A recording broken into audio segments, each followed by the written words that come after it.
নমস্কার বন্ধুরা, চিন্তামঞ্চ চ্যানেলে আপনাদের সকলকে স্বাগত। আজকের ভিডিওতে আমরা জানাবো বিএসএফ জওয়ান পুন্নম কুমার সাহের সেই চাঞ্চল্যকর ঘটনার কথা, যেখানে তিনি 22 দিন পাকিস্তানের বন্দিদশায় থাকার পর ভারতের মাটিতে ফিরে এলেন।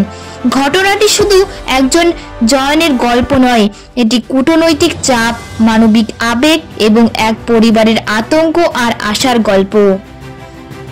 চলুন পুরো ঘটনাটি জেনে নিই। এই ঘটনাটি কাশ্মীরের পাহালগামে সন্ত্রাসী হামলার পরের দিন 23 এপ্রিল 2025-এ ঘটেছিল, যা ভারত পাকিস্তানের সীমান্তে উত্তেজনা বৃদ্ধি করেছিল। পশ্চিমবঙ্গের হুগলির রিরসার বাসিন্দা পুন্নম কুমার সাউ, তিনি পাঞ্জাবের ফিরোজপুর সেক্টরে কর্তব্যরত ছিলেন।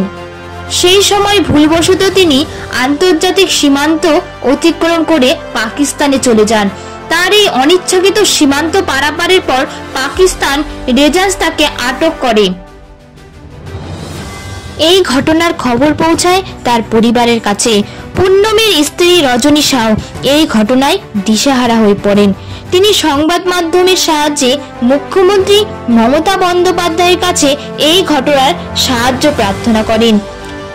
পুন্নমের অনুপস্থিতিতে তার পরিবার অত্যন্ত দুশ্চিন্তায় দিন কাটাচ্ছিলেন। প্রতিটি দিন যেন তার পরিবারের কাছে বছরের সমান। ভারত সরকারের তরফ থেকে বিএসএফ এবং কেন্দ্রীয় সরকারের সহযোগিতায় পাকিস্তান রেঞ্জার্সের সঙ্গে একাধিক ফ্ল্যাগ মিটিং এবং আলোচনা চলে। এই প্রক্রিয়ায় ভারত বারবার দাবি করে পুন্নম কুমার সাউ অনিচ্ছাকৃতভাবে সীমান্ত পার করেছিলেন।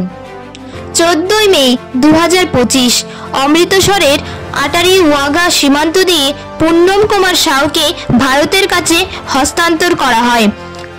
বিএসএফ এর সিনিয়র অফিসারদের উপস্থিতিতে তাকে অভ্যর্থনা জানানো হয়। তিনি পরিবারের কাছে ফিরে আসেন আনন্দ এবং স্বস্তিতে। স্থানীয় এলাকায় ছড়িয়ে পড়ে এই খুশির খবর। তার স্ত্রী এবং পরিবারের সদস্যরা প্রধানমন্ত্রী নরেন্দ্র মোদী এবং মুখ্যমন্ত্রী মমতা বন্দ্যোপাধ্যায়ের কাছে চিরকৃতজ্ঞতা প্রকাশ করেন। যখন একজন জওয়ান ফিরিয়ে আনে জাতির গর্ব, তখন পুরো দেশ তাকে অভ্যর্থনা জানায় কাঁধে কাঁধ মিলিয়ে।